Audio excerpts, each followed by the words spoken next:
Well, friends, it's that time again. That time when subsequent research reveals I got something wrong in a video and I need to make another video sorting it all out.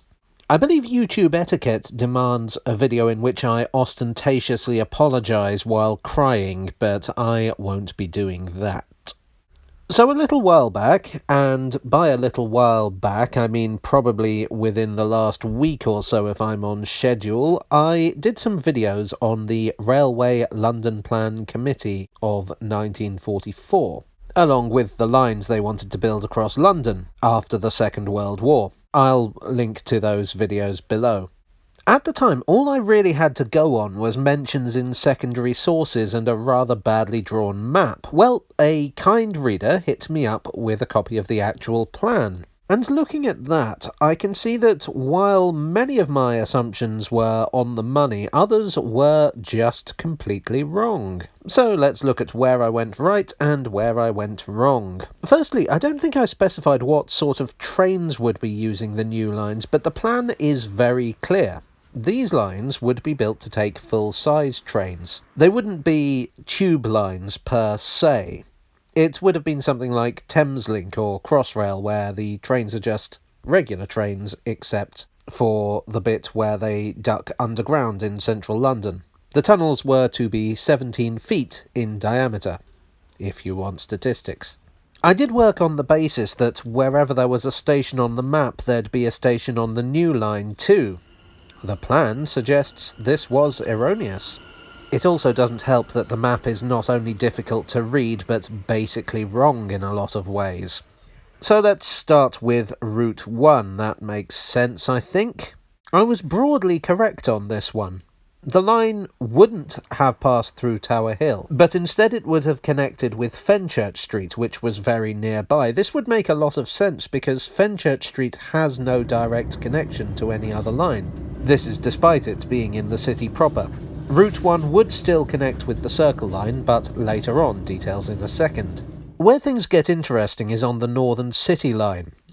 I said it looked like Route 1 would take this over at Old Street. It was indeed intended to take it over, but from the more logical starting point of Moorgate.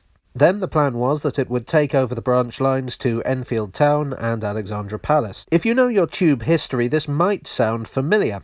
Just before the war, the Underground unveiled plans for a massive expansion of the Northern Line, which would also involve taking over the Northern City Line and the branch to Alexandra Palace.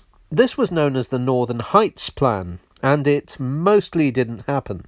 I did another video walking down the line from Alexandra Palace to Finsbury Park, which I will also link below.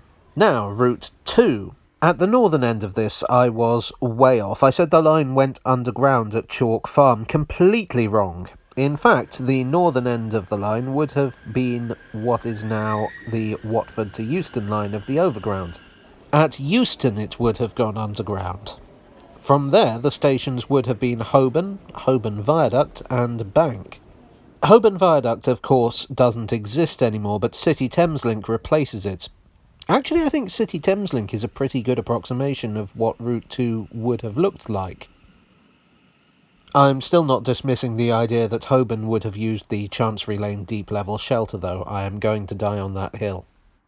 Route 3 was mostly right. The stations between Marylebone and Tower Bridge Road would have been Bond Street, Tottenham Court Road, Holborn Viaduct, there it is again, and Bank, maybe using the Chancery Lane shelter.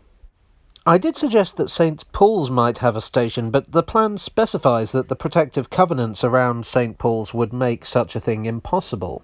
So that's the fuller, better story of routes 1, 2 and 3. The plan includes a lot of other interesting and curious details, which I'll go into as I come to them in future videos.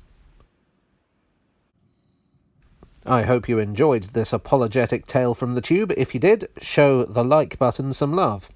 To keep up with the rest of this series, and indeed the rest of my videos, you may wish to subscribe and hit the bell button. Thanks as always to my donors on Ko-fi and Patreon. You are the actual document to my vague assumptions.